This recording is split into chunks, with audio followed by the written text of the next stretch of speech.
Ayan guys, nagluluto po tayo ng sinigang na bangus. Ayan, nilagyan po natin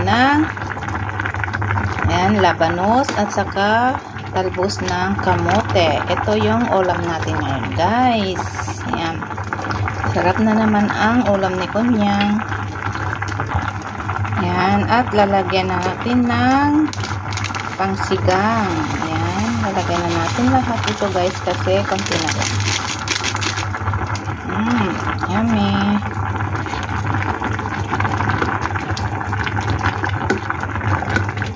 Ayan.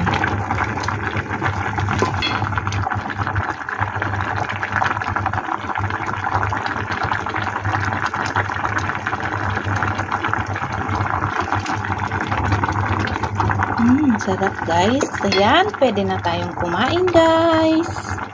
Samahan nyo ako guys para kumain. Yummy, yummy, yummy.